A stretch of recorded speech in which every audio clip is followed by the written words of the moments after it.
I will call the session to order. My name's Jay Ireland, the chairman of the PAC DBIA and CEO of GE's operations in Africa.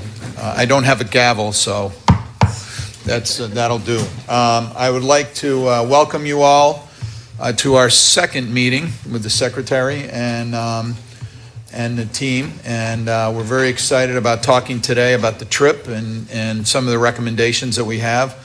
So we'll just get started, then I'll turn it over to Erin Walsh, the Assistant Secretary of Commerce. Thank you, Jay, so much, and members of the Council of Interagency for joining us today. Each time the Council meets is another the testament of the importance of the commercial relationship in Africa.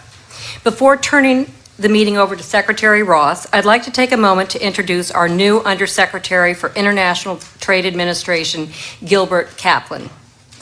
Today marks Gil's 4th week in office, but he's no stranger to ITA. He spent almost 5 years in ITA during the Reagan administration. Gil was the acting assistant secretary and deputy assistant secretary for the Import Administration, the predecessor to Commerce's Enforcement and Compliance Unit. Gil is a skilled trade negotiator. As a partner at King & Spalding, where he just came from, he focused on trade and trade cases and policy. We have been anxiously awaiting his arrival at the Department of Commerce and are thrilled to have him here today. Thank you, Gil. Thank you, Erin, and welcome to all of you to this very important meeting. The President has laid out the top-line goals that drive his administration's work. One of these is promoting American prosperity.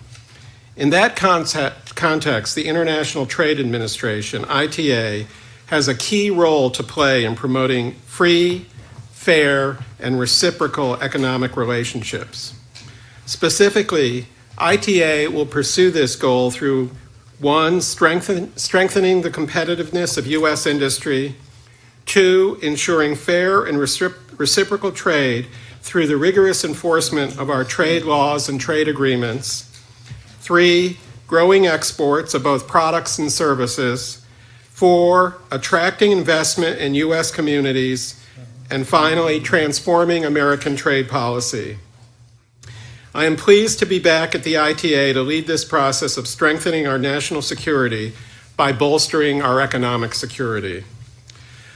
I am also glad to have the opportunity to engage with the Council as it provides guidance to the President on how to expand the U.S. commercial presence in African markets. For me, this harkens back to my first endeavors in international affairs. Years ago, as a student, I had the opportunity to visit Ghana and Cote d'Ivoire. At the time, I was a volunteer with Operation Crossroads Africa, a precursor to the Peace Corps. I recall driving north from Accra, Ghana, and then over into Cote d'Ivoire, where I spent 8 weeks working in the town of Adzope. I was quite impressed to have the opportunity to meet there twice the president of the Cote d'Ivoire, Félix Houphouët-Boigny, during my stay.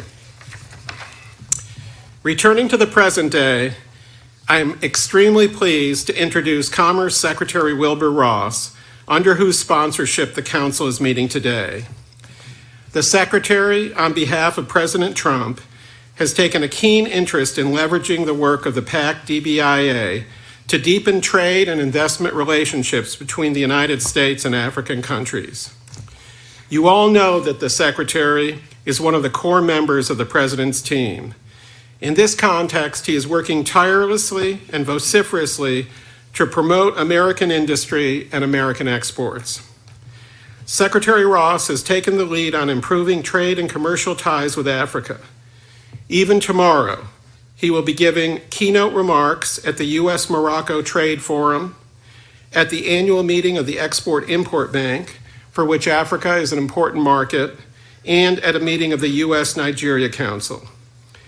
I know the Secretary looks forward very much to leading the trip by Council members to Ethiopia, Kenya, Cote d'Ivoire, and Ghana as a concrete manifestation of the Trump administration's commitment to close deals and to eliminate trade barriers to strengthen the U.S. African commercial relationship. Secretary Ross.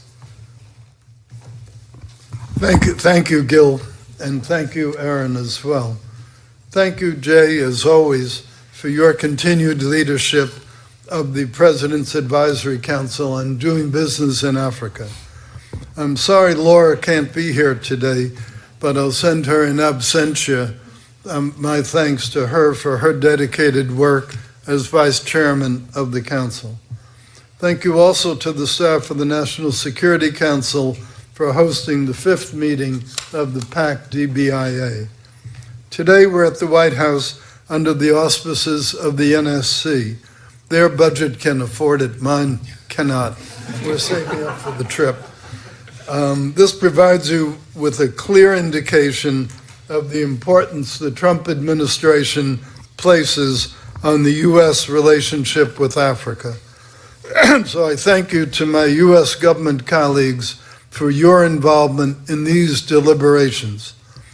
At our last meeting in November, I was interested in learning about the issues the Council identified as the top obstacles for U.S. companies in doing business with African customers. I also asked you to take a step further and develop recommendations of actions the U.S. government can take to eliminate those obstacles. In parallel, as representatives of the American private sector, I asked you to determine 4 African countries that would be of greatest interest for a fact-finding trip as a means to provide insights into how we can promote U.S. trade throughout the continent. I agreed to lead the Council members on such a trip, given the importance of Africa to the future of global commerce. You've merged those 2 tasks and developed a set of recommendations tailored to the 4 countries you propose for the trip this summer: Kenya, Cote d'Ivoire, Ethiopia, and Ghana. Developing closer commercial ties between American companies and African customers is becoming increasingly important. And I hope that this trip will not only be a fact-finding trip, but a fact-making trip. We need some deliverables, we need some things to announce, and I think we'll get more into that as the meeting progresses. Meanwhile, we recognize that Africa is home to 6 of the 10 fastest growing economies in the entire world, and its population is projected to double by 2050 to 2.4 billion people. It's a fast-growing market with many young consumers, but it has been targeted by authoritarian countries intent on exploiting its natural resources and raw materials. We stand ready to help counter these threats and to help Africa achieve sustainable growth and development through strong trade relationships. But we have our work cut out for us. As you know, U.S. exports to sub-Saharan Africa have declined by 44% over the past 4 years, from $26 billion in 2014 to $14 billion in 2017. Driving this trend, China's exports to Africa have more than doubled since 2009, growing at an average of 14% annually since 2010. We must reverse these 2 trends. In addition, Chinese lending has ballooned, and that's no small portion of the reason for the swing in numbers. So I'm very happy to see Ray Washburn from AID come in. Where are you, Ray? Good. Ray's going to be going to Africa also this summer, and we're looking to him to help close the funding gap and the product gap. So thank you for coming, Ray. This morning, IMF noted that Chinese lending globally has surged from $1.7 trillion in 2001 to an incredible $25.5 trillion in 2016. And with the One Belt, One Road, I'm sure it'll be quite a bit bigger in 2017. That accounts for 3/4 of the increase in global debt over the period. So we realize that's a big hurdle to operate against, but we're going to do what we can. And much of their effort, as you know, is increasingly focused on Africa. I was just down in the conference in Lima, and they're also pushing Latin America pretty hard as well. So it's something that's a global contest that we have with them. But in response, we must develop and implement a real strategy to build U.S. commercial ties with the continent, to open markets to U.S.-made exports, and strengthen our cultural exchanges based on our common and deep historical bonds. We must work together to make it possible for all American companies to succeed in Africa and to spread knowledge about the opportunities that exist there. Your recommendations will be taken under very careful consideration by all of the agencies represented here today. All of us in government will work together to determine how to implement these ideas. The ideas are great, but implementation, as we all know, is the key. And that's the phase we really have to move into now. And it's imperative that we do so. I look forward to the discussion, but before I turn it over, I want to highlight a recent win for American businesses in Africa. Just over a week ago, the Yatra-led Albertine Graben Refinery Consortium signed a project framework agreement with the government of Uganda for the development, construction, and operation of a new oil refinery.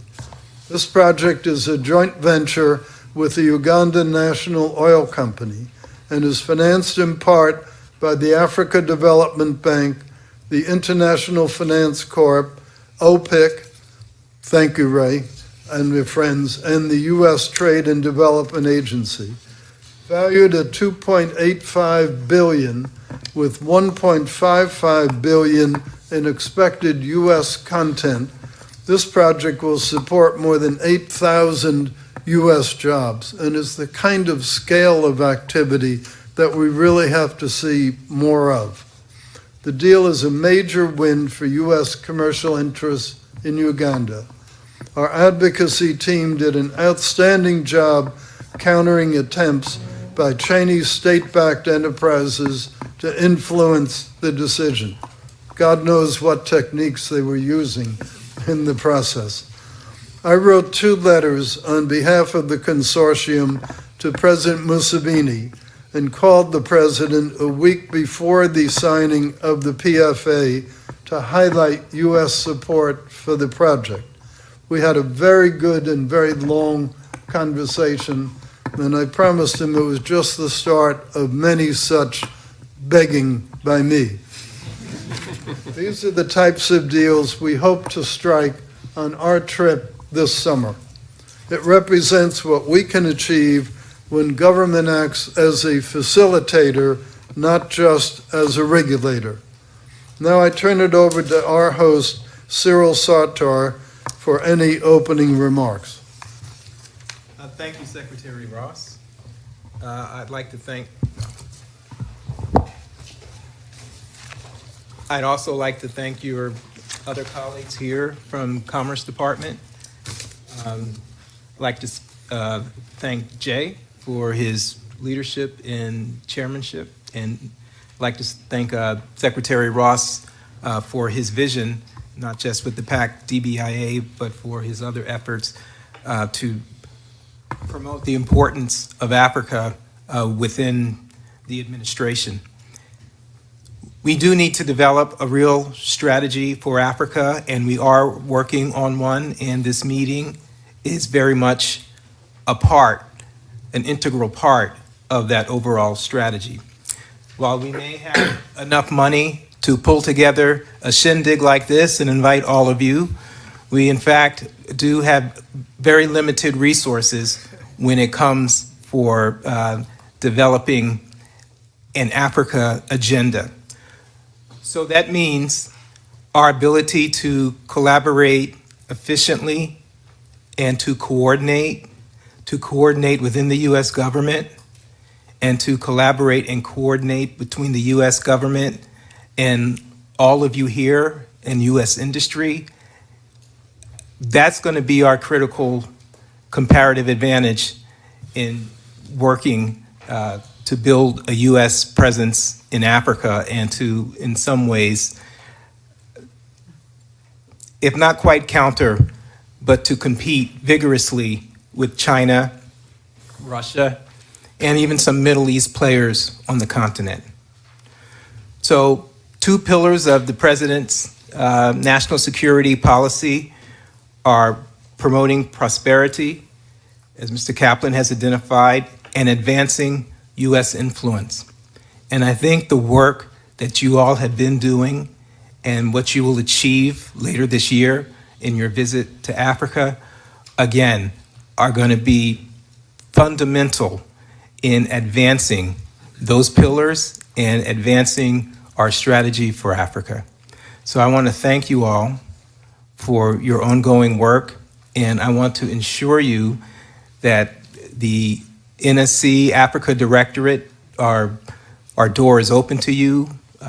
We welcome your phone calls in any way in which we can assist you, and we will be your partners as you move forward in this endeavor. Thank you. Jay. Thank you very much, Cyril. And Secretary Ross, I want to thank you as being a member, our company being a member of that consortium in Uganda, that your help was instrumental in pushing it over the line, along with some negotiating tactics from the ambassador, as well as others. So it was very helpful, so thank you. So I'd like to move to the presentation of our findings from the last meeting. To that point, I think they form in three main categories. One is looking at procurement practices within the countries that we'll be visiting and what the government, U.S. government, can help us. Two, will be skills development and capacity building across those four countries, but across the rest of the African continent as well. And I think probably the most important is we look forward to really combating other countries, as the Secretary has mentioned, is really a holistic and encompassing U.S. approach to drive private sector and U.S. government maximum impact. So with that, I'm going to turn it over. We'll first talk about Ethiopia, and with that, our first recommendation to Fred Sisson. Fred. Thank you, Jay. Mr. Secretary, as we looked across the different markets in Africa, we saw a huge opportunity in Ethiopia. We've got a country that, is this better? In Ethiopia, we've got a country with 105 million people, 60% under the age of 30, a GDP of over $78 billion in 2017, and an average growth rate of over 10% over the last 12 years. So we've got a rapidly growing market with a large young population. The Ethiopian government has been struggling to keep its economy growing fast enough to put those people to work. It's been able to facilitate the rapid growth in infrastructure and other investments in the country, largely through borrowing. But at this point, the borrowing is over 60% of its GDP, and borrowing is now limited by the government's own balance sheet. The government is currently looking at other opportunities to continue the growth curve, and they're looking towards private sector. We now have a new prime minister in Ethiopia that's very open and willing to Western partnerships. In addition to that, and I think that this is probably one of the more important things, is we have decades of strong U.S. intervention in Ethiopia, help and goodwill that the U.S. people and the U.S. government has put into Ethiopia. And so that helps prioritize potential partnerships. And I think that poses a great opportunity for us. What the Council is recommending is we're recommending a government-to-government memorandum of understanding focusing on strategic industrial sectors. These sectors are currently sectors that are identified by the Ethiopian government, but they're also sectors that agencies, U.S. agencies and U.S. businesses have helped prioritize over the last couple decades, in particular over the last 5 years. And they've now managed to move into the policy of the Ethiopian government. The sectors that we're recommending are infrastructure, transportation, logistics, agricultural processing, power generation, pharmaceuticals, and financial services. This last one, financial services, is a relatively new one. Under the old prime minister, and old government, there was a resistance to opening up the financial services sector. The new prime minister is now indicating a willingness to open up the financial services sector so that they can help clear some of the Forex issues. One of the biggest challenges in Ethiopia is actually getting paid. You have money in birr, but you can't do anything with it outside of Ethiopia. And they realize that this is a constraint to infrastructure growth and just to their growth of their economy. And now they're opening it up. And I think the U.S. has some of the strongest financial institutions paired with some of the best technology providers. And I think we really have a good strategic position. In short, what we're recommending is that we're recommending that U.S. agencies participate and put together an MOU that can be executed during our June trip. We think that it's great timing within the market. We think that there'll be both bilateral support from both our folks on the ground there as well as the Ethiopian government. And we think that there's a backlog of U.S. projects that can take advantage of this very quickly and start proving it out as a positive policy move. On that, that wraps up our recommendation for MOU. Great, thanks, Fred. I'd like to recognize some administration officials that will provide comments. Gil, I believe. Thank you. And thank you, Fred. Those growth numbers and the opportunities you present are very persuasive in terms of what we want to do. The government of Ethiopia has defined a path for the country's development in its growth and transformation plan and is moving aggressively to reach its target. As you noted, key to this has been heavy public investment underpinned by foreign loans. But the government is keenly aware this is not sustainable. At the same time, U.S. companies are eager to increase their footprint in Ethiopia, sub-Saharan Africa's fastest growing economy. This MOU is the ideal mechanism to help the government of Ethiopia and U.S. companies meet their goals. By creating a more attractive business environment and ensuring that U.S. companies are aware of Ethiopian government priorities and the associated project opportunities, both parties benefit, with the additional long-term benefit of Ethiopia receiving American know-how, technology, and standards. It is the early access to Ethiopian ministry development goals and spending plans that is critical here. Getting this information in front of U.S. companies with technologies and services that can fill the project needs. With the recent appointment of Ethiopia's new Prime Minister Ahmed and the progressive economic reforms he proposes, this MOU could not come at a better time. Thanks, Thank Gil. Ray? Hi, I'm Ray Washburn. I'm the CEO of Overseas Private Investment Corporation, and OPIC currently has $22 billion in 90 countries around the world, 675 projects, 25% in Africa, but only $3 million in Ethiopia.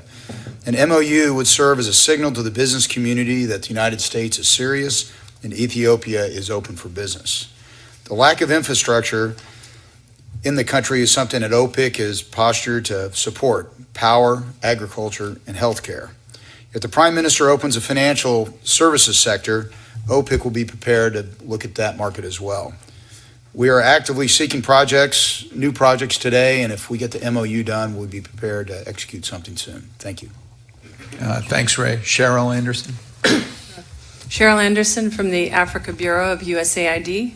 Let me say at the outset that we're very pleased to be a key interagency player working closely with the Department of Commerce and the Advisory Council. We note that the PAC DBIA itself, as well as the recommendations here, fit very well with our administrator's vision of working with countries on their journey to self-reliance as well as enterprise-driven development. So on the MOU, I think we're supportive of the MOU.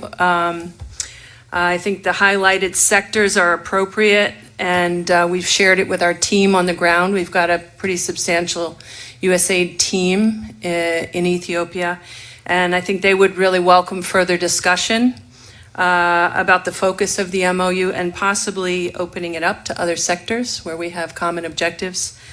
And I would add that through the Power Africa Interagency Initiative, we did enter as U.S. government into an MOU with the government of Ethiopia in 2013, and this MOU had the intent that was similar to what we're talking about today.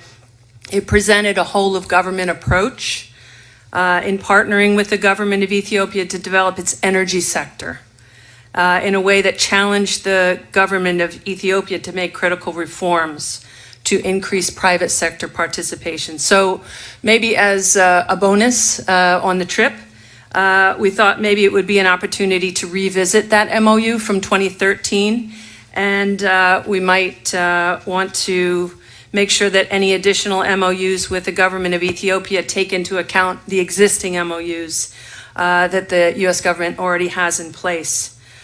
And I guess I would just add, as an agency that has some experience with MOUs with African governments, we would caution that any MOU should include specific deliverables and very clear commitments that are achievable by both parties.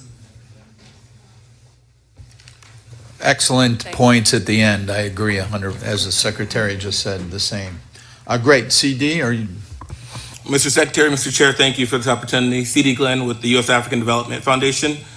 ADF is supportive of the establishment of the U.S. Ethiopian government MOU focusing on strategic sectors. USADF currently provides grant financing and business management support to 10 Ethiopian small and medium-sized solar and wind energy firms. Our provision of grant financing, small grants to local early-stage enterprises linked to the development of private investment projects has the potential for significant U.S. imports, especially in the agriculture and energy sectors, which both USADF and the Ethiopian government have prioritized.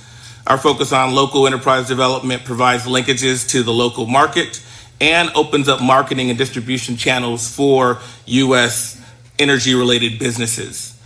The Foundation's core continent-wide competency is in the agriculture sector, and under a prospective government-to-government MOU, we would use the fact-finding trip to assess provision of our support to Ethiopia's grassroots agriculture production and processing sectors, as well as to expand and enhance our investments in the energy sector.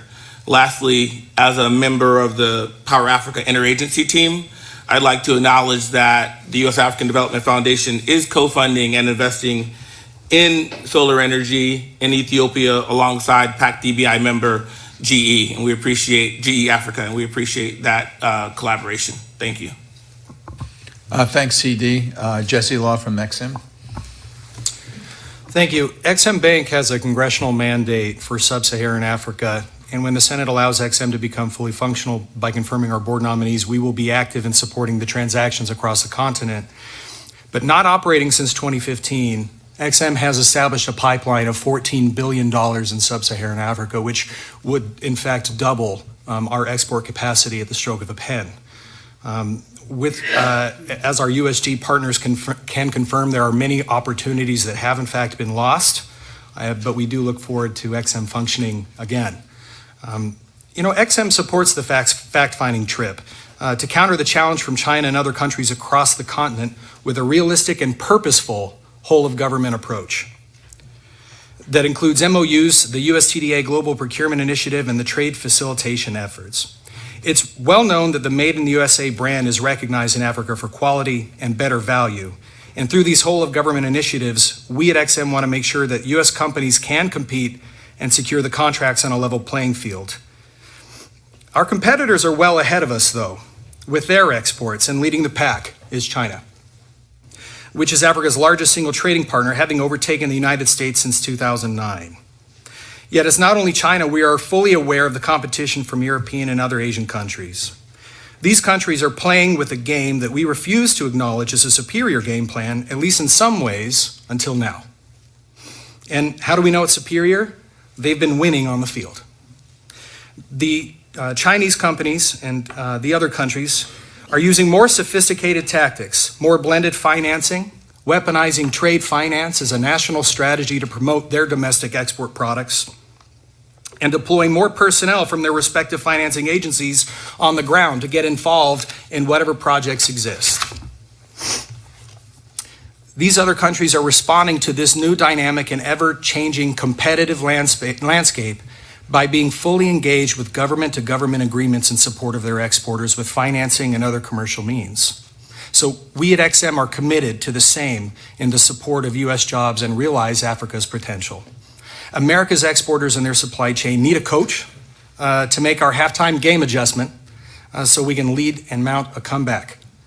The fact-finding tour for XM, and from our perspective, is that first official step in that direction. And I do hope that it will help us learn what our African friends would like to see the USG do to be more competitive. And with those around the room and the leadership that we have, I am convinced that we can adjust our game plan in the direction of success.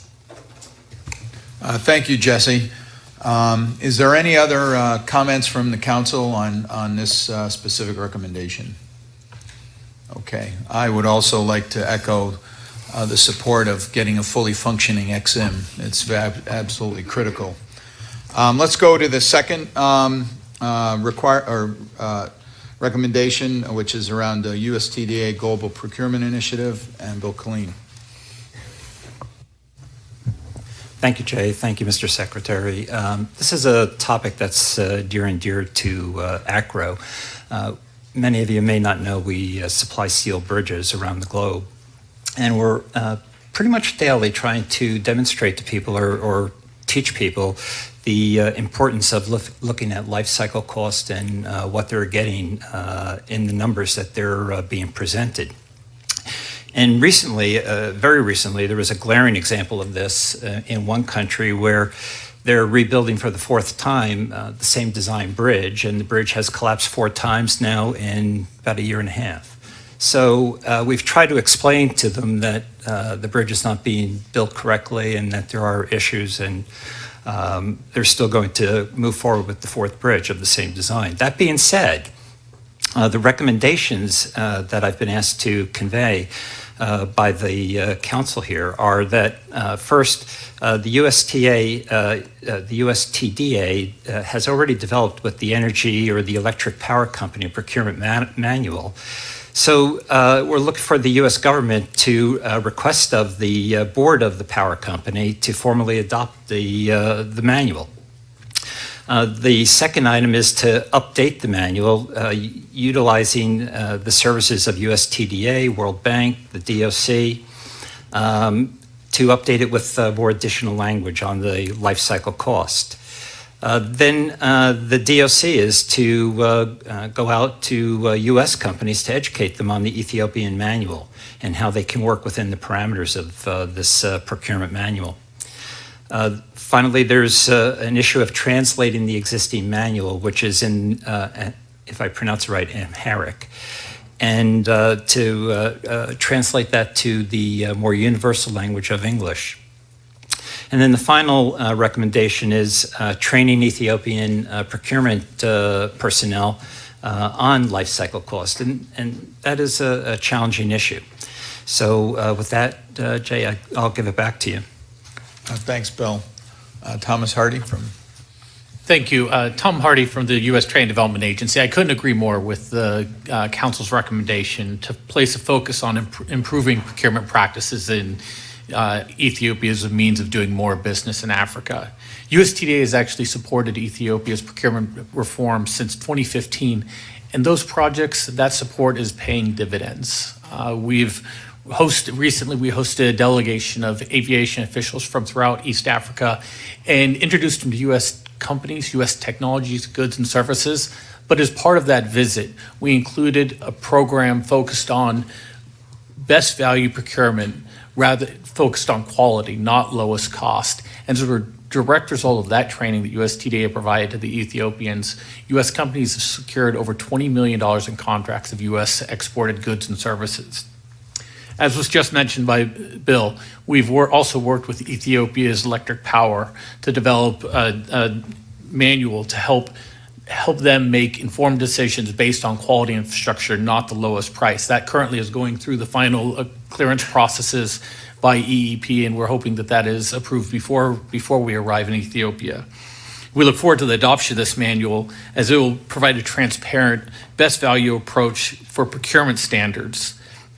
They'll help Ethiopia make good investment decisions that are necessary to develop a fair and open and free market for U.S. goods and services. Thanks, Tom. Secretary? Thank you, Jay and Tom. As to the translation of the manual, I find it incredible that all these years have gone by and people interested in Ethiopian government, our government, haven't kicked in together and done it. How much could it possibly cost? I mean, are we talking hundreds of thousands of dollars, millions of dollars? I can't imagine it's a vast sum. But why don't we just get together, put a pot together and do it? I think it's ridiculous to have that kind of a structural impediment and just complain about it and not fix it. So let's start with, I'm going to pass the hat with letters to all of you as we get finished here. Let's put a kitty together. Let's get this thing done. Okay. But the topic of procurement is obviously an important one for U.S. companies. 3 out of the 10 council recommendations focus on procurement processes in Africa.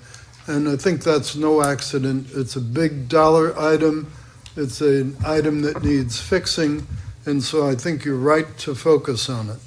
A transparent, efficient, and well-functioning public procurement process is perhaps the best tool we have for eliminating corruption and assuring a level playing field for U.S. companies. Ethiopia has begun some procurement reforms, but a lot more needs to be done. Commerce's Commercial Law Development Program has a lot of expertise in this area, and USTDA is a key partner. Ethiopia is already a member of USTDA's Global Procurement Initiative, and these suggestions are a very good follow-on to those efforts. We reached out to the Prime Minister of Ethiopia last August to address our concerns, and before our trip, I will prepare a follow-up message to drive the point home to the new Prime Minister, Abiy Ahmed. You also recommend that the governor publicize Ethiopia's improved procurement practices to American companies. We're looking at options for a tangible event focused on this goal during our trip. This is part of what I meant in my introductory remarks when I said this should be not just fact-finding, but fact-creating, because that's what will help us communicate more broadly what's going on. We're working closely with African ministries to get actionable market intelligence at an early stage, even before tenders are announced. I think that's been one of our weaknesses historically, that by the time it gets announced, somebody else has had a big head start. Sometimes accidentally, a lot of times deliberately. We have to close the knowledge time gap. When we will work with interagency partners around the table today, we've got to ensure we're providing all the support we can so U.S. companies can close deals. So those are my responses to it. Let's get tangible, let's get precise, let's get functional. Thank you, Secretary. I agree with you on those points, and from your point on the translation, I would say let's hire some Ethiopian law school interns. It'll keep the cost down. Good. And I and take have that them. as a contribution from GE. You want to say something, Mimi? I just wanted to say that I speak and write Amharic, so Oh, I there can you go. contribute. We can have her do it. So I'll cut down your cost. Good. Great. So we'd like to turn our recommendations over to the next country that we'll be visiting, which is going to be Kenya. And I'd like to turn it over to Andrew Patterson, a fellow resident of Nairobi with me. Thank you, Jay, and thank you, Secretary. I'm pleased to be here today and pleased to be talking about Kenya, which is currently our new home for Bechtel's corporate headquarters for Africa. We're celebrating a year of setting up our office there. And through that year, being on the ground really does make the difference. It's one of the things we've been talking about as part of attracting U.S. businesses is being on the ground, being engaged. We've had some good traction. We've had a lot of support from the U.S. government, from you, Secretary, from Commerce Department, OPIC, USX, and State Department on securing a contract to build a new expressway from Nairobi to Mombasa. We're working on closing that financing, and hopefully we'll be in a position during that trip to be able to have some type of ceremony to start that project. What magnitude project is that? So the project is around $3.8 billion for 473 kilometers of an expressway. And we hope that this will clearly demonstrate the American quality, the local content engagement of delivering a true international standard of road there, which they desperately need if anyone's ever spent any time driving around Nairobi or driving down to the coast, which is a death. It can be a very dangerous situation. So I'd like to say thank you for all the support, and we hope we were able to make an announcement on that. Really, the framework of that deal was based around the Commerce MOU and with a direct procurement under a government-to-government framework, which we talked about in Ethiopia. We're going to talk about on other countries, and we'll talk about specifically about updating it here. And I think that's a real testament to engaging under an MOU and the work that can come out of that. And we would encourage not only in Africa, but other parts of the world for commerce and the U.S. government to engage in these areas. Some specific recommendations to get in for the trip. We talked about this a little bit last time around local content requirements and how they can be a real obstacle. Obviously, governments are very focused on building their capacity with their supply chains and their skill sets. And this is one of the areas I think the Chinese have not done a good job at, and this is what gives an opportunity for American businesses to do well. But there are challenges when governments sometimes overreach on local content programs, including in Kenya. There can be cases where you need to bring in skilled labor and even what would be deemed unskilled labor, but people have experience in the construction industries to be able to set up the job, get the job going, manufacturing facilities, in technology areas, and it's quite important. And there's a lot of restrictive requirements in Kenya around this areas. Although we're able to bring in top managers like Jay, I'm sure has no problem getting his visa in Kenya. When you're looking at larger teams to deliver these projects, it becomes a bit more complicated. And this is an area of focus that we would like to talk about. Additionally, they've issued a new Procurement Act in 2016, which really puts a bias on Kenyan companies securing work and restricting the ability, in some cases, smaller American companies of securing technologies or supplying materials and skill sets in Kenya. There's also particular areas of carve-outs that restrict the U.S. companies to be able to compete fairly on this and gives the price advantages to Kenyan market. Of course, we understand the desire to build the Kenyan base, but being able to get American companies at all levels, small and big, into these countries, and such as Kenya, and working with local companies is really going to be able to build the local capacity and skill transfers. That's an area that we'd like to focus in on.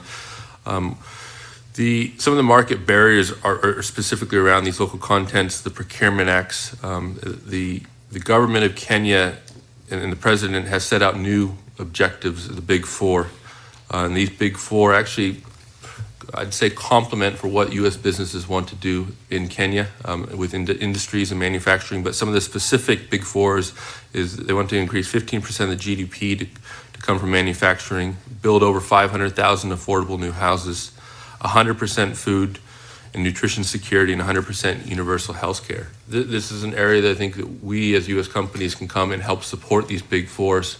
Obviously, the backbone of the Big Four is infrastructure and energy, and having a reliable network, and hopefully the expressway will start soon, and delivering that will create the opportunity to expand on these Big Fours. Energy sector and stability of energy is very important in bringing down those price points. So our recommendation is, given the increase of local content policies and the market access barriers, we'd like to see USTDR to engage with the Kenyan government and see if we can come up with flexible local content programs specifically to support U.S. companies coming into the market and being able to allow us to bring in the right skill sets to be able to deliver these. The second recommendation is around the MOU. It was a successful MOU in 2015 with the new Big Four objectives, with increased presence from U.S. companies.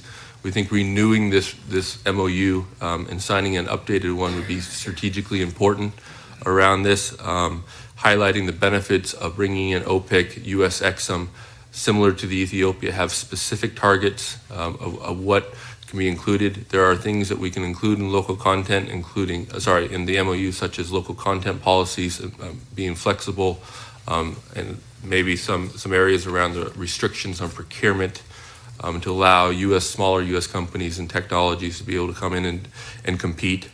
The third area is really the AGOA is very much Kenya one way, and we'd like to see that coming both ways, and the opportunity for U.S. companies to compete more. The delivering of infrastructure and energy is critical to that. So getting these types of projects, such as a highway, some power projects. We've also been discussing gas to power solutions there. These are the type of things that can create an environment to allow more U.S. companies to come set up operations there. And then the fourth area is to engage with U.S. agencies, U.S. government agencies such as OPEC, U.S. Exxon, U.S. TDA, MCC, USAF, to collaborate and work together to find solutions for U.S. companies to deliver these infrastructures and addressing the local content and procurement issues. Thank you. Thanks, Andrew. Secretary. Yeah, I'd like to start with the question, is the problem that the workers are not trainable, or just that there aren't mechanisms for training them? Actually, the Kenyan market has a very strong base from engineers, business people, even operators, huge potential, and actually a good base to start from, and some of the best we've seen in sub-Saharan Africa. The key is when you're looking at setting up these projects or bringing in your technology, you're going to have your expertise at all levels. And it's important to be able to bring those levels in initially, and the view would be to ultimately transfer those skills over, not keep them there permanently, but you'll need to have those skill sets brought in to be able to deliver that. And then, of course, you're going to need a continuous engagement and oversight, because all of our businesses have requirements that we need to be met. We want to make sure that we have the right engagement from legal to corporate oversight.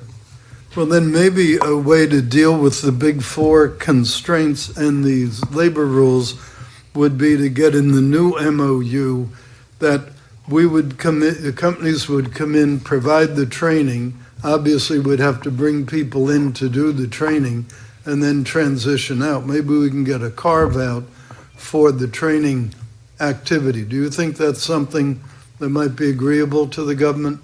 I think it would be agreeable. We had some carve-outs in the previous MOU around taxations to be able to lower the cost of capital of these projects. I think they'd be receptive to that, and I think it would be a good idea to include this. Work with us on getting some language together that fits both your needs and would blend into the Big Four concept. Then we may have a basis for doing something that really works. Absolutely, and I think also working with the groups like MCC, USTDA, USAID to use what they want to do from training programs and integrate these into projects and programs that we want to deliver. We're able to capitalize on those programs and do more with the dollars. Yeah, but I think we need to get very specific in how we're going to go about it to try to get them to buy into it. I think that's right, Secretary, if I might, is that we've done a significant healthcare project in Kenya, and tied into that was a significant training. Part of the issue is quantity. Andrew's right, the quality is good, the question is quantity. So we're in the process of, within that package that we worked with the government, is there a significant training requirement by us to them to train up to 10,000 biomed techs. Wow. And radiological technicians, et cetera. So it should be part of the discussion for sure.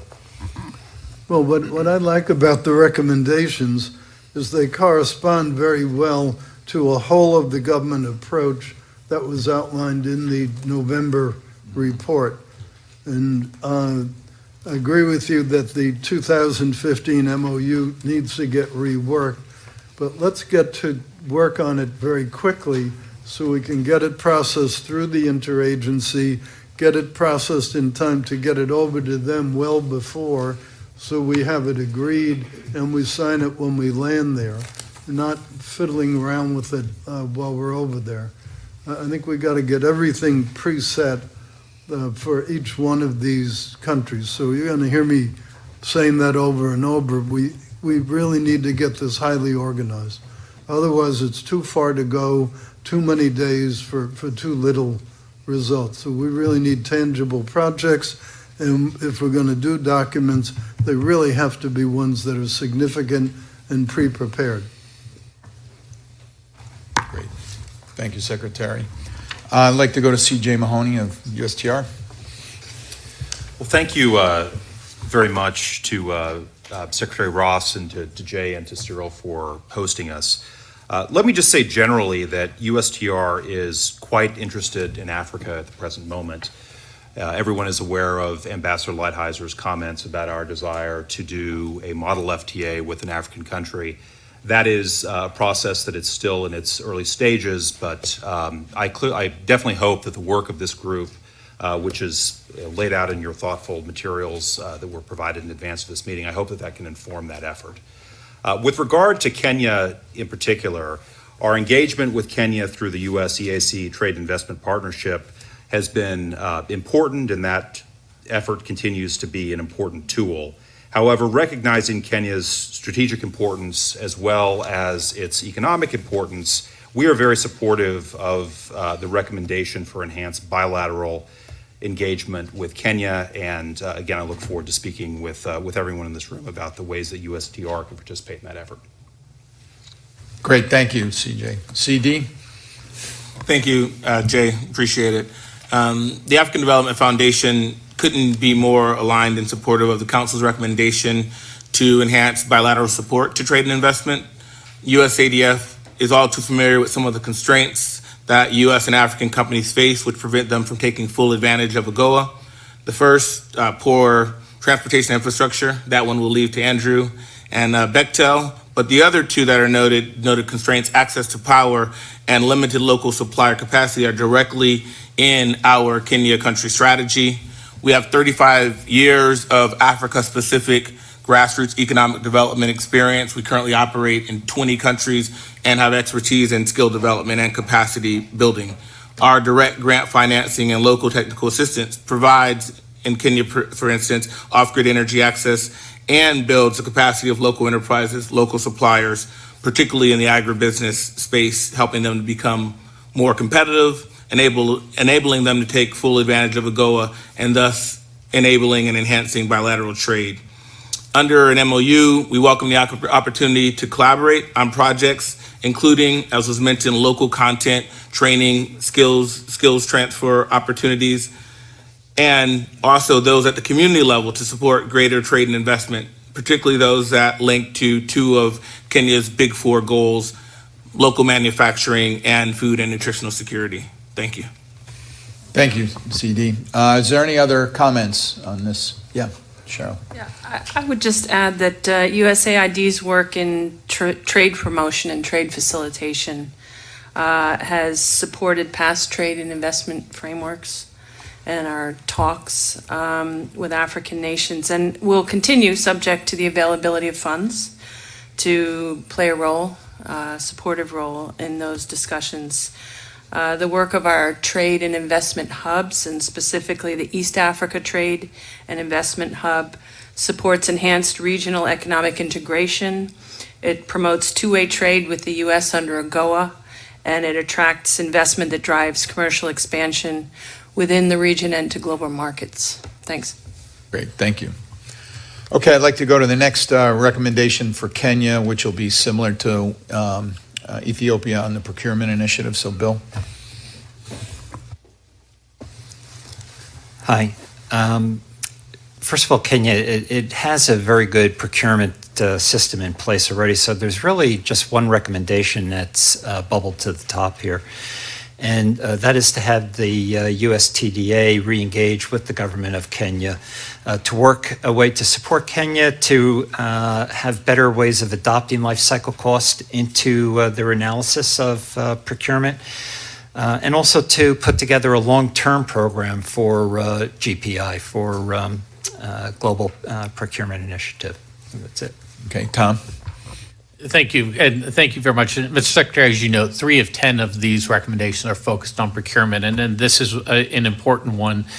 This focus on the strategic imperative of quality infrastructure. This was actually raised directly by President Trump at APEC, focused on quality infrastructure, and look forward to this upcoming visit to re-engage with the Kenyans on figuring out where they are on this continuum, and are they willing to make that leap to get into making higher value determinations, moving away from lowest cost, cheapest quality to a value proposition of focused on quality infrastructure and paying the difference that quality brings and that U.S. products bring to with that quality. Thank you. Great, thanks, Tom. Okay, we'll move on to any other comments on this? We'll move on to our next recommendation around skills development, and Rahima, right? Thank you, Jay. Thank you, Secretary. Kenya faces significant workforce shortages with youth unemployment that exceeds 20%, and it has the highest unemployment rate in East Africa. So our recommendation is really looking at how to improve workforce skills development and help reduce the barrier to entry for many companies, because if you don't have access to a skilled workforce, you are unable to create the ability to run your company successfully. So one of the things that we are recommending is that the U.S. government develop a U.S. Africa Skills Development Program and establish Kenya as the East Africa hub.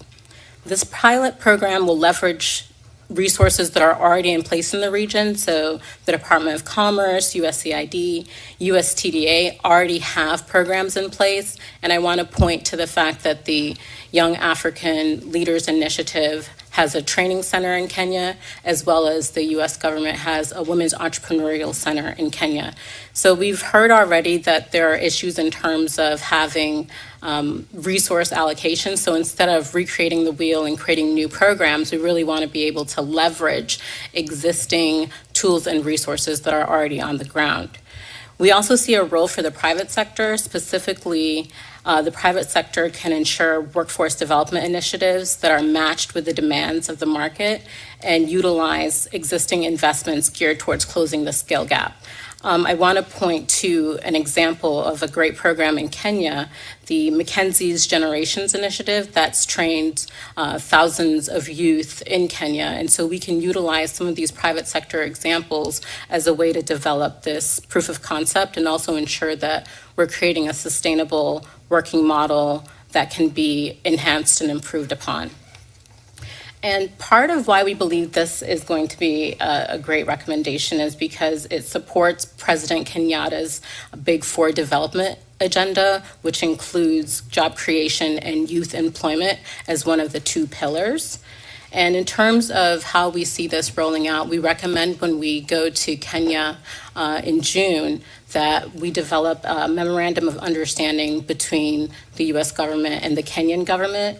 And this MOU will do a couple of things. One, it will help identify best practices as well as identify opportunities to leveraging current private sector training programs. And lastly, we hope to utilize this program as a way to create a matching workforce development program for the private sector. Part of the reason we think that this will be a good recommendation is because of the fact it's going to be very low cost in terms of making sure that we are leveraging the U.S. government resources as well as private sector resources. Thank you. Thanks, Rayma. Cheryl, you're going to comment. From USAID, I think this is an area where we can coordinate better, and so let's talk.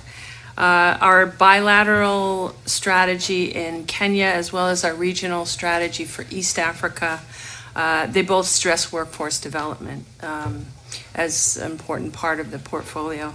So we're currently developing a new at-risk youth job training initiative that's based on private sector demand. And we're working with the government of Kenya to create professional certification programs. So we look forward to sharing with you and talking about it more, coordinating better. I think we'll also encourage our East Africa team in piloting its workforce development program to continue to work closely with our interagency partners, including the Foreign Commercial Service, so that we can determine the right key sectors to focus on. Great, thank you. Are there any other comments on this? Jay, can I just make a couple of, these are unscripted comments, but I know there's a discussion after some of these. I was recently in Nairobi. I went to Nairobi last month and opened a new office for our company. And kind of furthering Andrew's point, we met when I was there, we find that there's a skilled workforce, at least in our area of media. It's, in fact, we'll find when we go to Nairobi, Nairobi really is a dynamic media hub for East Africa. And the education is pretty good in terms of all the basic communication skills that you need for our business.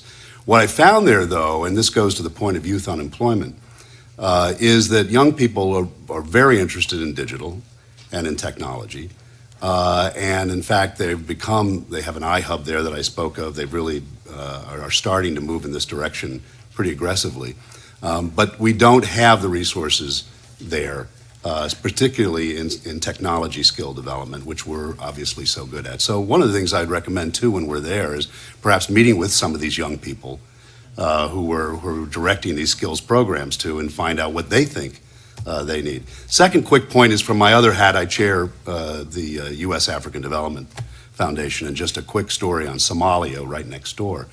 In Somalia, where most traditional aid organizations can't really work or haven't been able to because of what's going on the ground, ADF was able to go in because our model uses local partners. And we, over the last 5 or 6 years, have funded 50 different grants in Somalia that have taken 7,500 young people off the streets, most of them in Mogadishu, and not just given them skills training, but importantly, really try to figure out the placement end first. So we go in and most of it's in construction. We go in and we find, what do they need?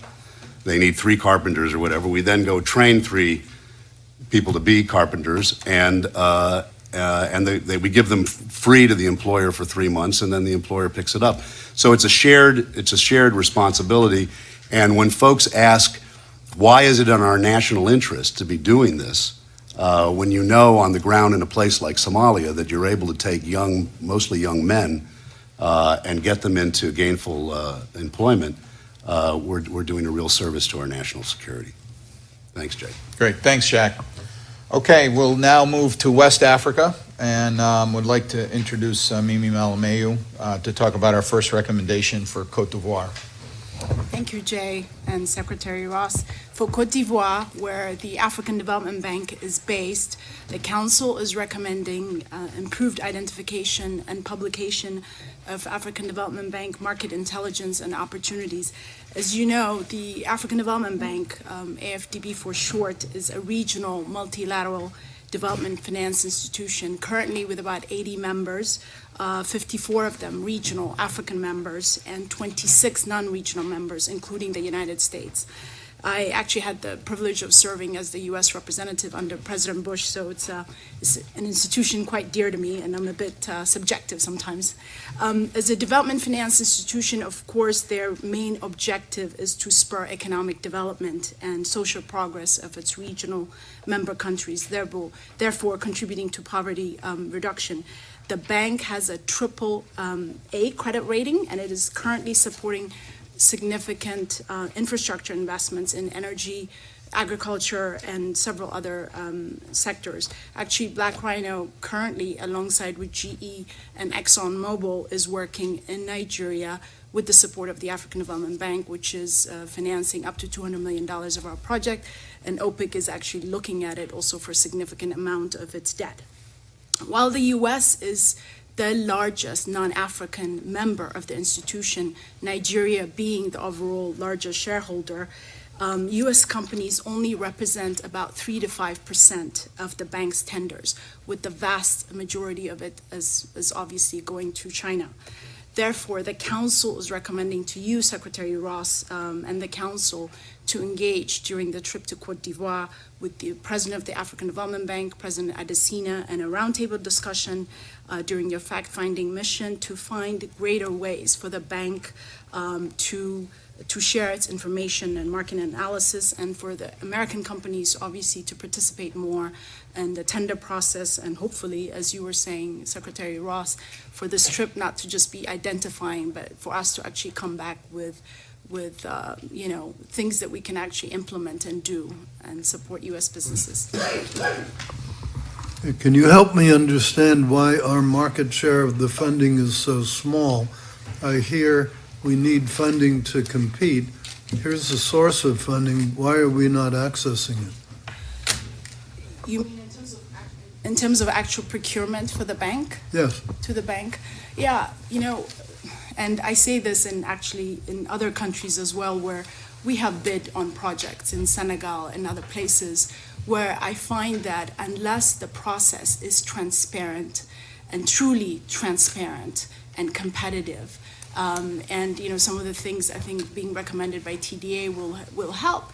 U.S. companies, we have things like Foreign Corrupt Practices Act and other things that we have to abide by. I'll just give you a small example. We were bidding on a project in Senegal.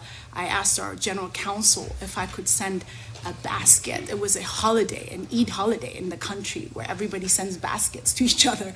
And I was told, no, you can't, because we're bidding on an actual live project. They could be viewed differently. And I went to visit, the minister 2 days later, and there were baskets everywhere. You know what I mean? From many, many countries. I'm not saying we would lose because, a basket didn't come through, but I think U.S. companies obviously operate under different guidelines. And so I think unless the competitive process, the bidding process becomes truly competitive, truly transparent, and sometimes maybe even managed by an independent body, U.S. companies will continue to lose to the lowest bidder in terms of actual price. Is the bank in a position to put in an anti-corruption thing in its loan agreements? I think the bank, the U.S., as I said, is the second largest shareholder of the institution. So although we do not have a veto power on the bank, like perhaps other institutions, we do have a very strong say, and they do have a very strong anti-corruption sort of practice. And the good thing is, I think the bank... But is it actually part of the loan agreement that it would be a default if it turned out? For sure, for sure, okay. It is. And, as I was saying, that with GE, we're actually working with them in Nigeria. Thank you. Stephen, you want to comment? Yes, thank you very much. Mimi, I have a surprise for you. I'm mislabeled here. I am actually the United States Executive Director at the African Development Bank today. So I live in Cote d'Ivoire. Okay. We're very excited about your upcoming visit, Mr. Secretary. Mimi covered most of the sort of facts of the bank. I would say this: when I was going through the confirmation process, several senators encouraged me to broaden the scope of our office at the bank.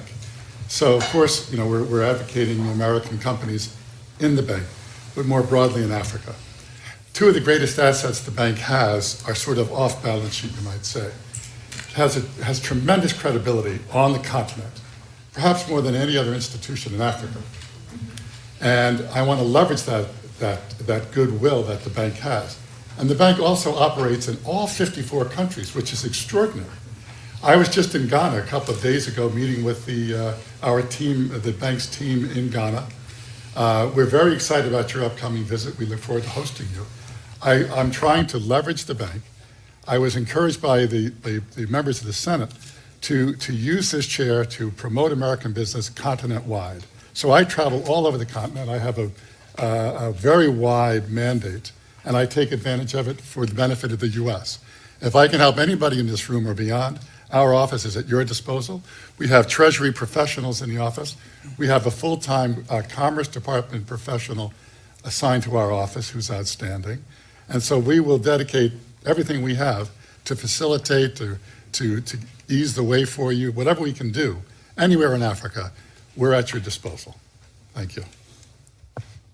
Thanks, Stephen. Aaron? Thanks very much, Jamie and Steve. That was a great overview of the AFDB. I think in terms of another area that we can add is one of the main reasons, as well as the others that you mentioned, that we are not getting the deals is because there's a lack of market intelligence that is getting to American companies.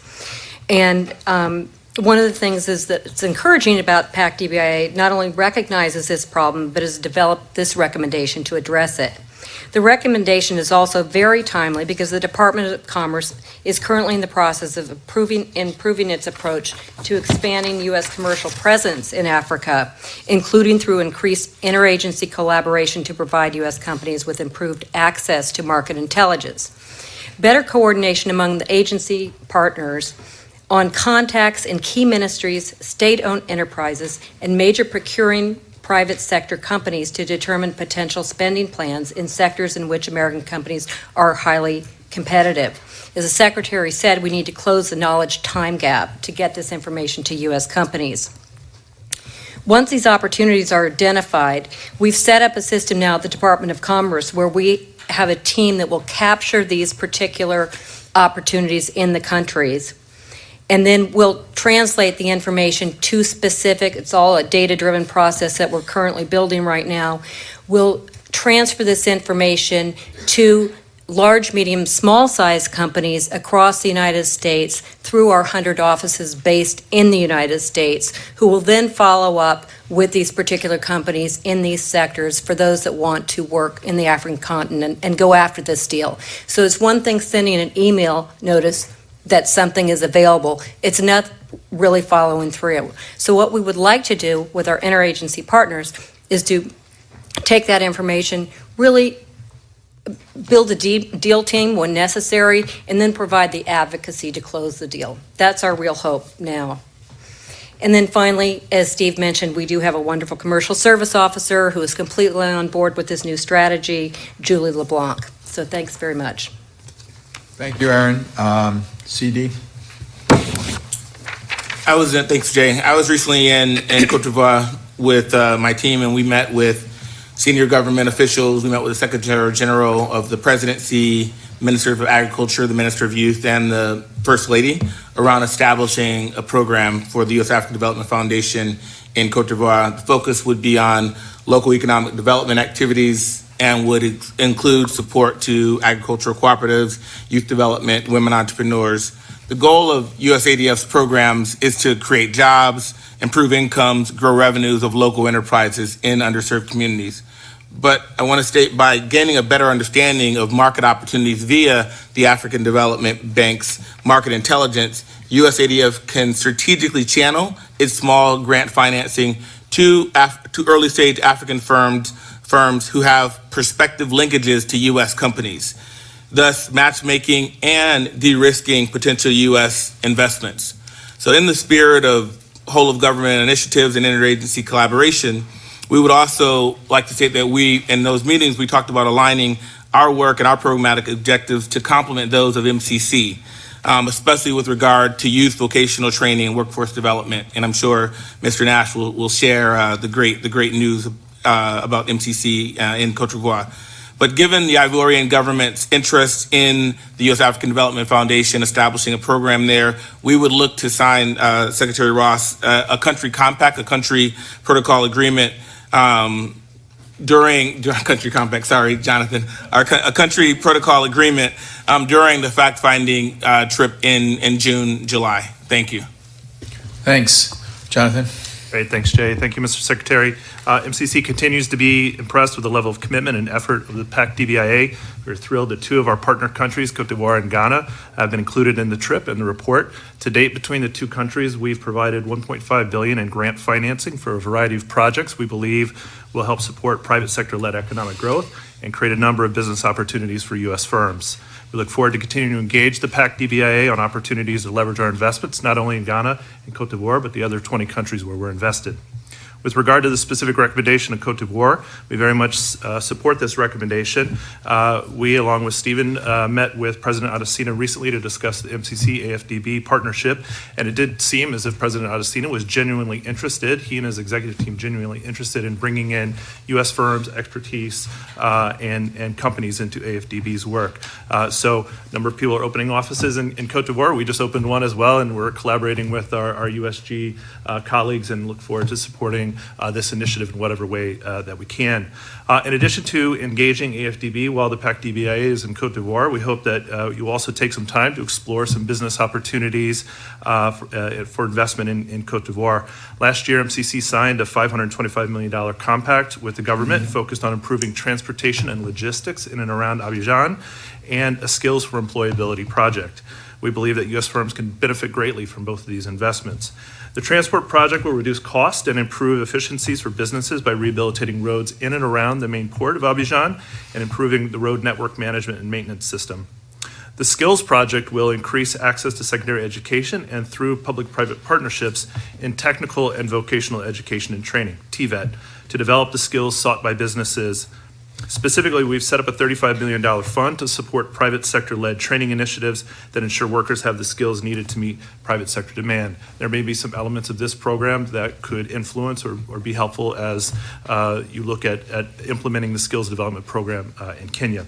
So we'd like for U.S. companies to bid on the various procurements, and we'll be working with Commerce and others to make sure that market intelligence about our opportunities are made available to U.S. firms. And we oftentimes think that participating in an MCC procurement or partnering with us in a particular country can be a good foothold or bridge into the continent. So very much look forward to working with you all. Thanks, Jonathan. Any comments?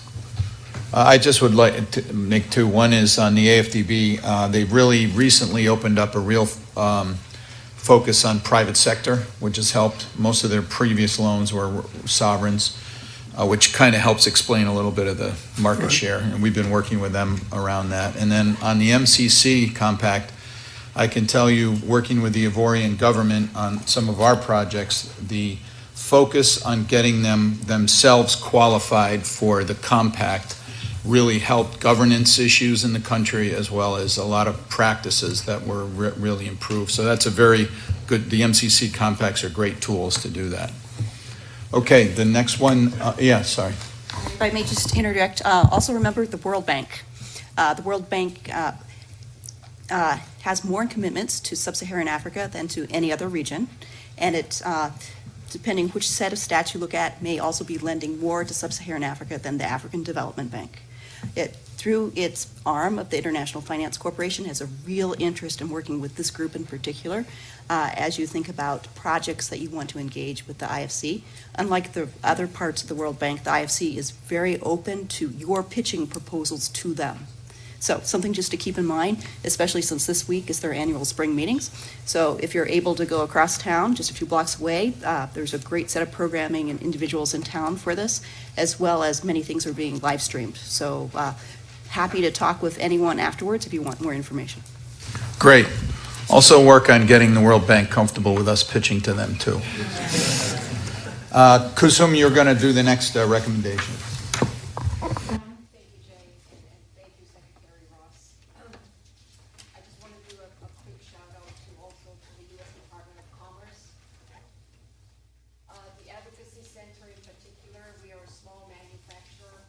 California, and although our deal ones that you just mentioned, Secretary Ross, in Uganda. The Advocacy Center was really instrumental in helping us get a power generation project in the sub-Saharan Africa region. Also, the USTDA over the years have really assisted us, and I cannot say enough good things about the U.S. Export-Import Bank helping us to put our foothold in sub-Saharan Africa. I'm very proud to say that we are now in 5 countries in the West Africa region, and looking forward to doing a lot more business there. My recommendation is very similar to the one that you've heard before, and this is the USTDA Global Procurement Initiative Program.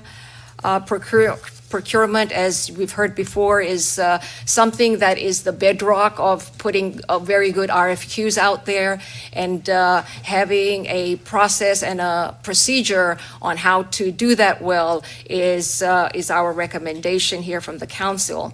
So for years, the USTDA has worked with World Bank to establish common goals that support sound procurement systems. And what the Council wants to do is to leverage this USTDA experience with the World Bank and pass that forward to the African Development Bank. Africa Development Bank puts out over 1,200 procurements per year, of which the U.S. companies get a fraction of. And so we want to be able to understand these procurements and be able to bid on them. The Council recommends that the USTDA establish this procurement framework with the life cycle cost. And as Acrobridge has mentioned, what we have seen firsthand is that the African nations want to buy power generation assets, but then later on, when it comes to spare parts, maintenance, operation, do not have the funding for that. And so that power generation assets is kept on the side because none of that life cycle cost was agreed to upfront.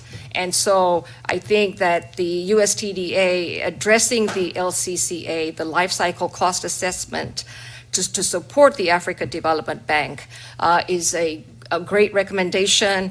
We also think that the pilot country to roll out this program should be somewhere in the sub-Saharan Africa region, and that will also be enhanced with procurement training and technical assistance programs. Jay? Great, thank you. Tom, do you want to add anything? I'll be very quick recognizing Tom. I think maybe it's just an update for you, Mr. Secretary and Jay, that I spoke with our GPI team, our procurement team this morning. They're already running with this. They are already engaging the AFDB. We have the budgetary resources. We're in the process of bringing on additional technical expertise to really implement this and hit the ground running when this is signed and once we're on the ground. So we've got everything lined up already to make sure that this is doable when we arrive. Great. Thank you. Okay, we'll move. Any other comments? Okay, we'll move to Ghana. Our first recommendation is around the SEC-led technical assistance. Fred? Thank you, Jay. The Ghana market currently has $1.2 billion in bilateral trade annually, $832 million in exports. Capital markets are instrumental to promoting greater liquidity and market valuation and also greater trade, good ways of growing the market space. Capital markets require reliable processes and procedures in order to be effective. Ghana has been working since 2007 with the Securities and Exchange Commission and other agencies to try to mature its processes to become signatory to an organization called the International Organization of Securities Commissions. They have a multilateral memorandum of understanding. There's 117 global signatories to that. Ghana's been trying to become signatory to it. They've made it through most of the processes of becoming signatory, but they need some help to get to the last processes of becoming signatory. Becoming signatory allows greater access to capital. Capital flows through the global market. What the Council is recommending for is either the USAID or other U.S. agencies to fund the U.S. SEC Technical Assistance Program to help the Ghana SEC become signatory to the IASCO MMOU. In addition to that, during our June trip, the U.S. SEC has additional requirements, data, information, that we think we can use the June trip to gather, to engage individuals and others involved in the process, to gather that data, to bring it back to help the U.S. SEC tailor a program that's more specific to helping Ghana's SEC meet those requirements. Back to you, Jay.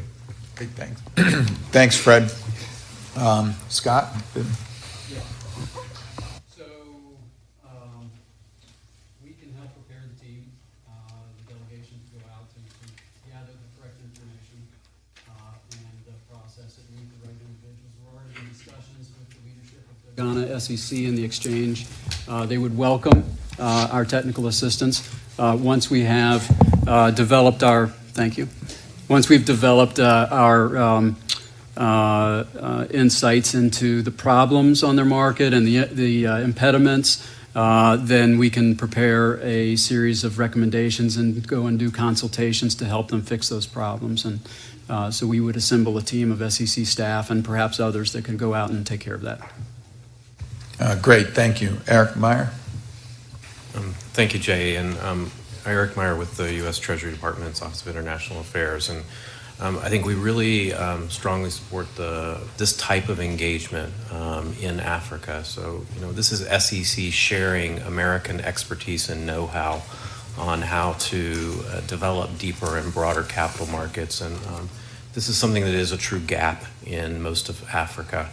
And this is also vital to the longer-term interest of American companies because we need to have strong financial intermediation in Africa to support American businesses who are investing there and on the ground, but also to support African entrepreneurs and businesses who are going to become the customers for America's businesses in the future. So this is a great example of how we can use what's best in America to help support and build this in Africa.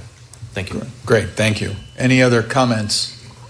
Okay, great. We'll go to the second recommendation on customs, and Andrew Torrey. Thanks, Jay. Mr. Secretary, I'm pleased to talk about the Council's recommendations on customs modernization and trade facilitation. At the heart of Visa's business is reducing friction in commerce, and certainly across Africa's border crossings today, there are real impediments to commerce and the physical movement of goods. One is certainly a high prevalence of cash. It's a major factor to customs delays. It reduces revenue collection for governments, and it also creates real opportunities for both leakage and corruption. Increasing digital payments is certainly one of the ways to smooth commerce and increase trade flows. Other challenges that we identified are an inability to clear shipments prior to arrival, a reliance on antiquated paper-based systems, and insufficient use of globally accepted processes. Clearly, U.S. business seeks to operate where shipping networks are predictable and efficient and allow U.S. business to fulfill their customer orders. And furthermore, in order to develop a world market ripe for U.S. commerce, Africa as a whole needs the capacity and systems to import efficiently, quickly, and at lower costs. Therefore, customs modernization and harmonization across ports of entry, particularly in landlocked countries, are vital for U.S. business to do business in Africa. The recommendations report provides detail on the Security Governance Initiative, in which the U.S. Customs and Border Protection Agency partners with African governments today to improve both border security and management. While the focus of these initiatives is largely on security enhancement, the program also includes targeted fixes for safe and streamlined supply chains, which certainly help to facilitate trade. The Security Governance Initiative has been successful in both Kenya and Ghana, and we're seeing interest now from West African countries, including both Cote d'Ivoire and Nigeria. Therefore, the Council has a twofold recommendation. The first is that both the Department of Commerce and the U.S. Trade and Development Agency help to connect U.S. firms that can provide implementation expertise for effective and efficient customs systems. And the second is that during the fact-finding mission, that it focus on how the Security Governance Initiative can be further strengthened in both Ghana and Kenya and replicated and enhanced in Ethiopia and Cote d'Ivoire. Thank you, Mr. Secretary. Thanks, Andrew. Mark Cummins from the Customs. Thank you, Chair, and thank you, Mr. Secretary. Mark Cummins from Customs and Border Protection. I also want to thank Mr. Torre for his comments. The U.S. Department of Homeland Security, through Customs and Border Protection, has been honored and pleased to be able to participate in efforts to facilitate trade and streamline supply chains in Ghana. We're very supportive of the PAC-DBIA, as well as, Mr. Secretary, your trip to Africa. In partnership with the Department of State, and I want to recognize Ambassador Yamamoto and the U.S. Embassy in Accra, particularly Ambassador Jackson, CBP has focused on eliminating stovepipes among Ghanaian agencies and improving cooperation, thereby enhancing customs management and reducing border crossing times for goods and people. We've done this by enhancing information sharing, improving legal frameworks, and establishing partnership with the private sector. Our next steps include reducing checkpoints and moving towards mutual recognition among Ghana's neighbors and also its ECOWAS partners to be able to speed up trade while maintaining high uniform security standards throughout the region. This may be particularly relevant and important, as Mr. Torres just said, with respect to landlocked countries in the region. Parenthetically, I will add that, as you already heard, CBP is also active in Kenya, where we've been also working to transform agencies involved in border management. And throughout Africa, CBP is active in assisting countries implement the WTO Trade Facilitation Agreement, which encourages the adoption of modern trade best practices. So thanks again for the opportunity. I look forward to working with all of you towards enhanced U.S.-Africa trade that is secure and streamlined, and towards the success of the mission. Thank you. Gil? Thank you. The highlighting of this issue in the Council's November report and the recommendation now for scaling up the great work Customs and Border Protection is currently doing in Ghana reflects the fact that this is one of the most common obstacles we at Commerce hear about from U.S. companies that are looking to export more to Africa. As you've noted, whether it's the wait companies experience moving goods into and out of ports, the hold time at land border crossings, or the lack of adequate transport infrastructure in many countries, we know that improvements on these fronts would yield big dividends in supporting both U.S. companies and African growth efforts. Harmonized customs processes at borders and upgraded infrastructure create better regional integration, effectively increase the size of markets companies are looking at, which I know was another concern previously raised by the Council. I was amazed to read in the last report that reducing supply chain barriers in African countries, even just by half, could produce a 12% increase in their GDP. So this is a really high opportunity with probably not a lot of cost. And CBP and Customs and other government agencies are very, very good, and Commerce, I should say, and CBP are very, very good at training on customs procedures. We've been doing it all over the world for many years. So I think this is a real opportunity. And we will work prior to this trip with Customs, as the Secretary mentions, to make sure the recommendations are put into effect. We should start doing that now. We will also link U.S. companies with those in Ghana to provide the technology, materials, technical expertise to implement these recommendations. I think the U.S. has many solutions to this, including companies that provide this kind of support. And finally, we would plan to have a site visit to ports and CBP or customs facilities in Ghana while we are there to make it very clear how important this is and make our presence and support for their efforts very clearly felt. Thanks, Gil. Tom? Mr. Secretary, I promise this will be the last time I say anything today, so.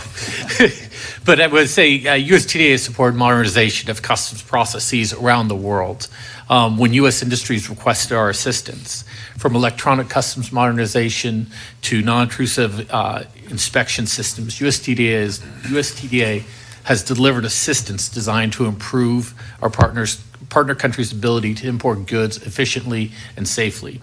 We are pleased to work with you and the PAC to consider programming to address these barriers in Ghana through educating customs officials and our stakeholders on U.S. best practices and U.S. technologies to ensure a speedy, secure, and transparent customs system. So thank you very much. Thanks, Tom. Any other comments? I'd like to make one for my absent Vice Chair, Laura Lane from UPS. As we all know from the last meeting, she was adamant about this point. So I'll just leave it at that because we all know how she feels, and especially from a standpoint of what free borders look like.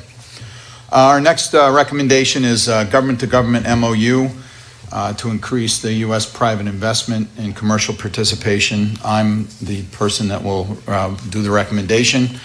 As I said up front, I think one of the key things that we see on the ground from other countries is a much more holistic approach to Africa. In December this past year, the German president came in and announced $100 million of funding around the renewable energy sector in Ghana for German companies, along with some concessional financing. We've also seen that same similar amounts, $50 to $100 million by the Danes in Ethiopia, also around wind projects for Danish companies. So there's a lot more going on than just from China and others. And I think the recommendation that we have is to, again, look at a holistic capability that the government, the U.S. government can provide to companies as well to countries. And today, Secretary, I think you've heard the depth and the breadth of what the U.S. government has from a capability of really impacting African countries as well as projects. And I think from that standpoint, if you look at it, we've got Power Africa, we've got project development costs can be funded through USTDA and a lot of studies through that, equity and lending through OPIC, credit enhancement and bankability through the USAID, DCA, along with US Exim and again the Millennium Challenge Corporation. So there's a lot that we can bring as a country to governments within Africa. So I think one of the key things for us is to highlight, and we're working with your team at Commerce, is to really focus in on what projects are available, what we can really pull together and take a look at and recommend to you for the trip around some of these. So that would be the recommendation. So I turn it over for you. Well, I thank you for that recommendation, and I think it's obviously a good one. I'd like to make a kind of recommendation back to those in the room who are funding sources. I think it would stand us very well if each of the entities, say Raise and the others, could say, as a prelude to the trip, in concept, we're prepared to block out X dollars for this country, subject to the individual projects coming forward. And I think if the governments all know that there's a series of both concessionary and more conventional funding, and that they're kind of competing for it, we might come a lot further with getting something concrete out of them in response. So in addition to passing the little hat about the translation, going to pass a big hat about project funding. So that's Great. all I have to say. All right, great, thank you. Well, I'll say, yeah. Although we only had $3 million in Ethiopia, we have $1.4 billion in Ghana. So we're very active there. And you want me to speak to Ghana? Yeah. Yep, okay.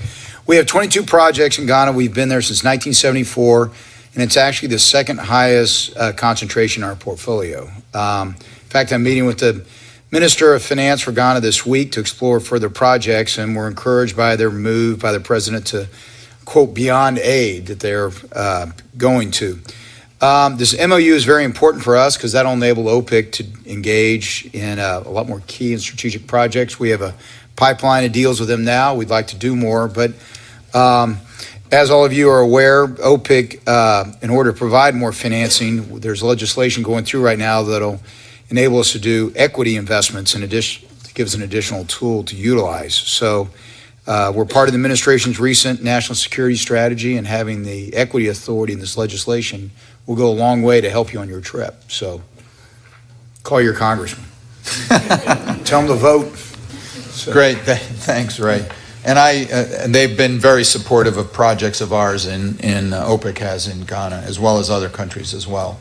Cheryl, you want? I think our response is the same as on the recommendation on an MOU in Ethiopia. We can be quite supportive. I think it could be very well aligned with Ghana's new Beyond Aid policy, which we like. That's where we want to be going in Ghana. We have a lot of experience on the ground with whole of government partnerships with Ghana, and we can learn from them. And I think we can also be supportive with not only guarantees, but our technical support and our capacity building. Thank you, Jonathan.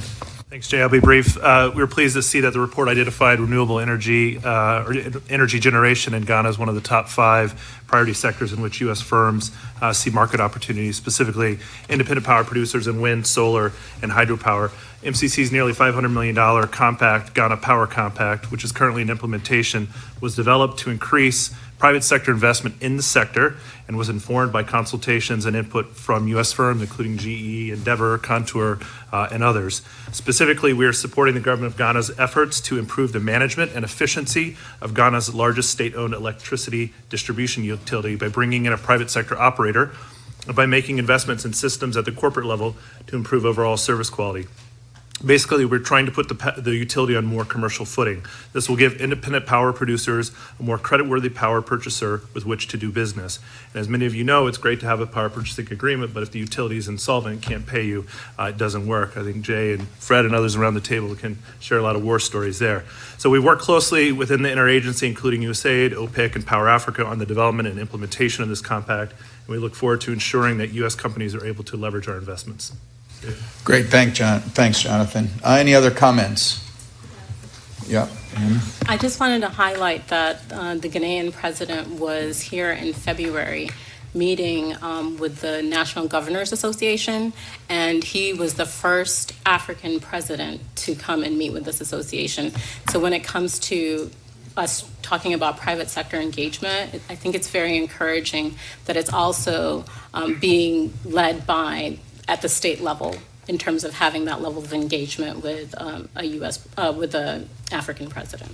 Yes, I agree. I met with the Minister of Finance this morning, and very interested in private sector investment and continued investment by U.S. companies. Kimberly.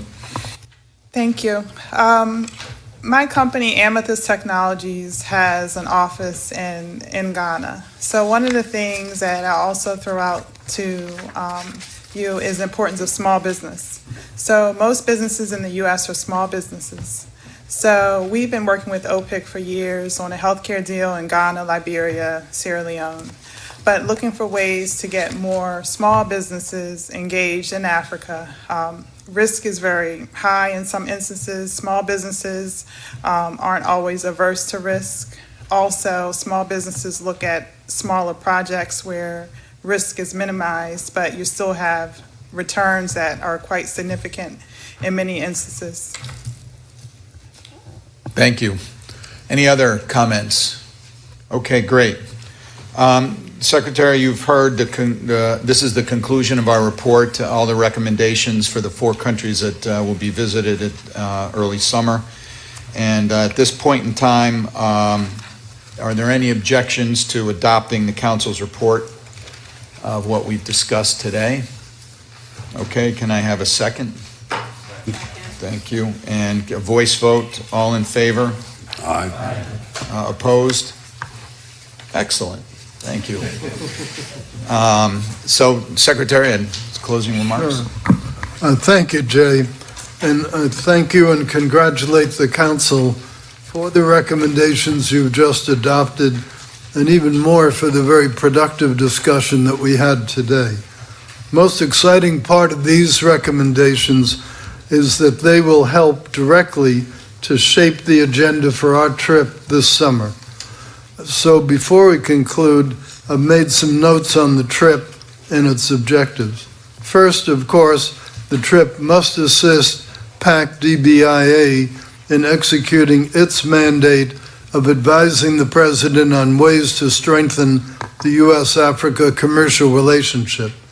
First-hand engagement on the ground with government officials and local business leaders is clearly the best way to gather the kind of information that will yield concrete action items. But even as we take steps toward some of the recommendations you've made today, we welcome more information and will assess any adjustments necessary. More importantly, we'd like to think about identifying new ideas that you'll bring forth in your final report this fall. Second, we must use the trip to advance actual business deals and address key trade barriers in each country. The Yatra deal that highlights the value of well-coordinated U.S. government advocacy in advancing commercial interests, and the kind we all hope to see more of across Africa and during the trip. So we really need the latest information you have on the deals your companies are pursuing in each country. Wherever possible, we'll try to push them across the finish line and hopefully incorporate a meaningful amount of signings on this trip. On the trip, I'll conduct official advocacy for U.S. companies competing for foreign government contracts. So I encourage such U.S. companies to contact Commerce's Advocacy Center. And the sooner the better, because I'd rather have it be closings, not just sales pitches when we get over there. We're seeking engagements that will help bring down the barriers to U.S. businesses.